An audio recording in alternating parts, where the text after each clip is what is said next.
Bonjour à tous et joyeuse Pâques pour ces Legality Times, 10e épisode. Depuis un lieu, comme je vous l'avais dit, bien exotique, puisque nous sommes ici à Sofia pour le week-end pascal. Aujourd'hui, pour faire très simple, acheter en copropriété en Espagne, est-ce possible? Et si oui, sous quelle modalité? Alors, il est toujours possible d'acheter en copropriété. C'est d'ailleurs tout à fait souhaitable d'acheter en copropriété plutôt que d'être à plusieurs en indivision sur un même bien, dans la mesure où, d'une part, lorsque vous êtes en copropriété, chacun sait quel part il a. Or, lorsque vous êtes en indivision, la grande différence, c'est que, vous êtes tous, en théorie, jusqu'à 4 en indivision, je rappelle, puisque cela a été limité en 2013 en Espagne, jusqu'à 4 donc personnes peuvent acquérir en indivision. D'abord, c'est limité parce que, vous êtes censé chacun à 4 disposer des 100%, donc c'est le flou artistique total. Et de deux, vous avez un article du Code civil espagnol qui est le même que celui du Code civil français qui vous dit que nul n'est tenu de rester dans l'indivision. Ça veut dire que s'il y en a un qui veut vendre ses parts qui ne sont pas ses parts, puisque en réalité c'est sa participation dans l'indivision, donc s'il veut se retirer plutôt de la propriété, vous êtes obligé de le désintéresser à hauteur du nombre de personnes se trouvant dans l'indivision. Donc, l'indivision à plusieurs, en réalité, c'est tous les inconvénients de la propriété, ça a tous les inconvénients de la copropriété, ça n'en a aucun avantage. Donc, vous achetez en copropriété, vous allez me dire, a priori, rien de plus simple. Sauf que en Espagne, la figure de la SCI n'existe pas. Figure dont on se gargarise en France. Quand vous êtes plus de deux, vous faites une SCI. Ici, non. Vous avez l'équivalent en société patrimoniale. Société patrimoniale qui correspond davantage à des opérations, on va dire à de grosses opérations immobilières, c'est-à-dire que un terrain que vous allez construire et que vous allez lotir, c'est-à-dire l'équivalent de la société civile de construction-vente ou de la société commerciale de construction-promotion, qui là encore n'existe pas en tant que tel en Espagne, ou alors vous achetez un hôtel, un immeuble que vous allez convertir en hôtel, ou alors vous achetez un immeuble que vous allez diviser, une opération de marchand de biens, et puis vous allez en garder une partie. Là, vous allez faire une société patrimoniale, sinon ça ne vaut pas le coup. Vous avez l'option de la SL, c'est-à-dire que vous achetez au travers d'une SL avec plusieurs actionnaires, qui aujourd'hui est l'option la plus répandue, mais qui n'est pas la meilleure. Sachant que la SL, équivalent de la SARL en France, c'est la société fourre-tout, comme les en France la SAS, ou bien vous avez la possibilité d'acheter en comunidad de biens, c'est-à-dire en communauté de biens. C'est-à-dire que vous restez, vous, propriétaire à titre personnel.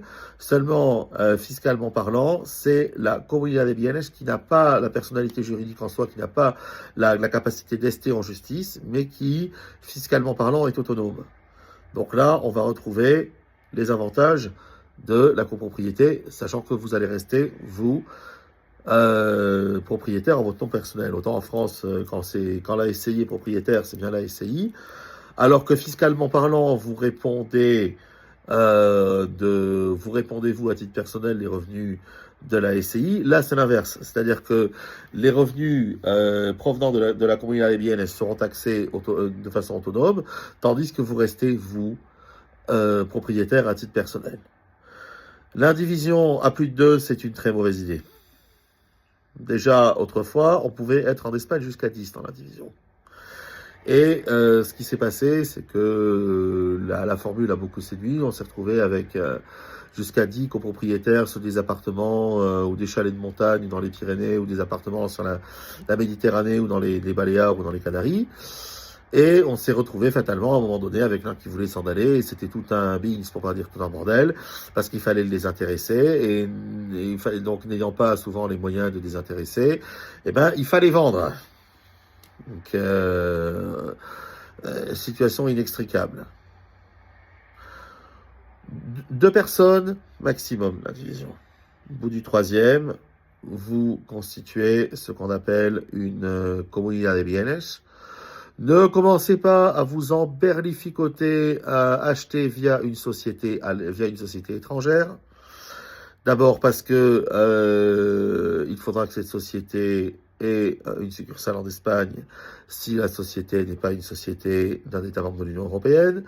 Quand bien même elle le fut, eh bien, ce sera vous, à titre personnel, qui serez, donc votre nom figurera comme étant le propriétaire subsidiaire de la société, du bien au nom de la société. Donc vous, en tant qu'administrateur de la société, vous resterez propriétaire subsidiaire. Si vous la société veut l'acheter et mettre un usufruitier ou mettre un bénéficiaire qui soit tiers, c'est encore tout un bins parce que il faut faire un acte notarié en France avec les statuts de la société qui soit traduit, qui soit apostillé, etc.